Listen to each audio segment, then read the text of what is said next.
como de fogo sobre cada um deles. Então, aquele candeeiro de 120 lâmpadas foi aceso no dia de Pentecostes. E aquele candeeiro virou o Império Romano de cabeça para baixo. Interessante, apenas uma nota adicional. 120. Por que 120? O número 12 na Bíblia tem a ver com o governo celestial. 12. E o número 10 na Bíblia tem a ver com plena responsabilidade. Senhores, eu acho que vale a pena comentar uma coisa. 12 vezes 10, 120. 12 representa o governo de Deus. E 10, plena responsabilidade. Senhores, é muito importante isso. Porque as pessoas falam que Deus resolve tudo. Deus representa 12 e eu represento o governo dele. Ele faz tudo, sim. Entretanto, estão 10 aí. O 10, duas mãos, é a plena responsabilidade de quem? Nossa. Estão colocando as coisas para o Pai Celestial, e não entendendo da plena responsabilidade nossa. É uma ignorância espiritual. E as religiões colocam assim, como se Deus fosse bonzinho e ele fizesse tudo, e parece que não nos cabe nada. Mas não é assim. Ou seja, primeiro eu tenho que nascer de novo para ter o Espírito Santo, mas depois eu tenho plena responsabilidade de escutá-lo e obedecê-lo. Duas mãos cheias. Plena responsabilidade. O significado do 10 na Bíblia. Então, o que nós temos ali é 10 vezes 12. Pessoas que aguardaram com responsabilidade aquilo que o Senhor disse: esperai a promessa do Pai. Não façais nada, porque vocês não podem, porque vocês não devem, porque vocês não têm habilidade, porque vocês não têm condição. Esperai a promessa do Pai. Ele falou isso para os discípulos. E os discípulos de Cristo são os denominados cristãos. Então, se você acha cristão, entenda isso. Entenda que ele falou para esperar o Espírito Santo e que vocês não têm condições de fazer nada sozinhos. Resumindo, eles não querem que eu volte à vida. Portanto, aquele que não tem Espírito Santo, segundo Deus, não sabe fazer nada. Só que as pessoas casam, têm família e tudo mais da vida, mas sem Espírito Santo. E não sabe que na Bíblia está escrito que isso não tem aprovação de Deus. E são só 5% que tem discernimento do que eu estou falando, do que está na Bíblia, que é a vida espiritual. Onde é o Espírito Santo que governa, não é o eu. Então, quando a gente fala muito eu, meu, eu quero, eu não quero, é o eu. Então, não é o Espírito Santo. Se é o eu, não é o Espírito Santo. E se não é o Espírito Santo, então não tem a anuência de Deus. É bom nós termos esse discernimento. Plena responsabilidade. Por outro lado, quando essa promessa desce, o governo de Deus. 10 vezes 12. Então o Senhor pode expressar o seu governo. Os atos dos apóstolos são os atos do próprio Senhor Jesus exaltado por meio do Espírito Santo na igreja, através da igreja. Então esse é o fogo que o nosso Senhor Jesus diz em Lucas capítulo 12, que ele veio para lançar na terra. Você não pode interpretar Lucas 12 de outra forma, porque não é coerente. Se você achar que aquele fogo é o juízo que se refere tanto à primeira vinda do Senhor, ou talvez com relação à sua segunda vinda, você vai estar duplamente errado. Porque o nosso Senhor Jesus, quando veio na sua primeira vinda, ele disse que o Filho do Homem não veio para julgar, mas veio para salvar o que estava perdido. Então a sua primeira vinda não foi para lançar um fogo de juízo sobre a terra.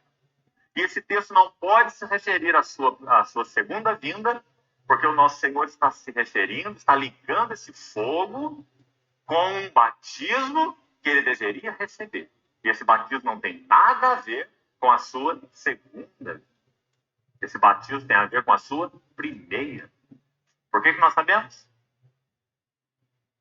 Vamos ler mais um texto. Marcos, capítulo 10. Vamos agregar esse texto para que fique bem claro esse assunto para nós. Abra, por favor, Marcos, capítulo 10. Preste atenção nos versos 38 e 39. Você se lembra do que está acontecendo aqui nesse contexto. Tiago e João estão tão ocupados em quem ocuparia o lado direito e o lado esquerdo do Senhor no reino, na glória. Esses eram os assuntos desses discípulos representados por Tiago e João, mesmo quando nosso Senhor estava à sombra da cruz. Ou seja, eles não compreendiam nada, nem a respeito da cruz, e nem a respeito do reino, e nem a respeito da glória.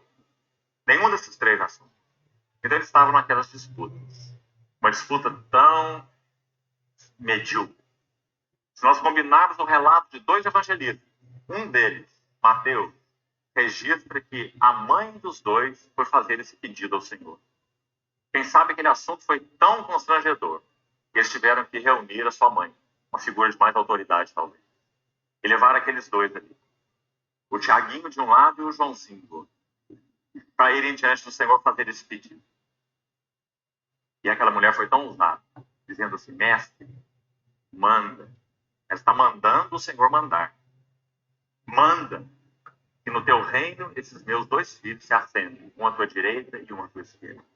Senhores, eu acho que essa passagem, né, do Tiago e João, e depois vocês vão ver que Tiago foi decapitado logo depois, e João foi o último discípulo.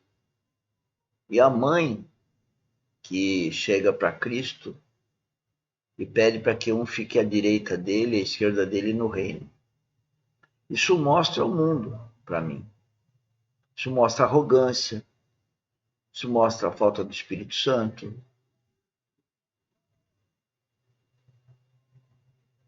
Soberba. É o contrário de humildade, de uma vida cristã, onde não existe eu, é nós. E eu quero dizer que os pais, pai e a mãe, geralmente a mãe é um pouco mais exacerbada nisso, tem os filhos assim como... Me lembro quando minha filha nasceu, um colega chegou para mim e falou: ah, princesa. Aquilo me fez até um negócio, é lógico, é legal alguém falar sua filha é uma princesa, mas me fez um mal. Porque isso é coisa do ser humano, é coisa mundana. Achar que os nossos filhos são maravilhosos. Nenhum de nós é. E as pessoas ficam colocando os filhos num pedestal, fazendo suas vontades.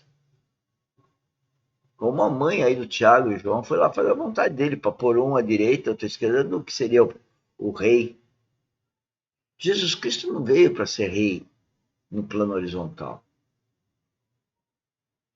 Ele não veio resolver os problemas do mundo, nem tampouco achar que uma família é boa, que moralmente uma pessoa é adequada, outra não. Ele não veio para isso. Ele veio para anunciar o reino dele, que é da vida espiritual. Nossa academia foca a vida espiritual, utilizando as coisas do mundo, sim, mas governo do Espírito Santo. Essa que é a pegada diferente. E isso não é falado. Eu, pelo menos, quando eu comecei a estudar, eu comecei a ouvir, e agora eu tenho discernimento para vir aqui em público, deixar gravado, testemunhando o que eu tenho como verdade. E alertar os pais, os filhos e a todos nós. Não dizer eu, parar de falar eu quero, eu não quero. Parar de se achar que é um príncipe, uma princesa. Porque nós não somos, nós somos trapo de imundice, espiritualmente falando. Porque o que o mundo pensa a respeito não tem nada a ver com o que Deus está pensando a respeito. Porque Deus está numa vida espiritual. Nós temos que ouvir Deus. Pai Nosso não fala isso? Então façamos.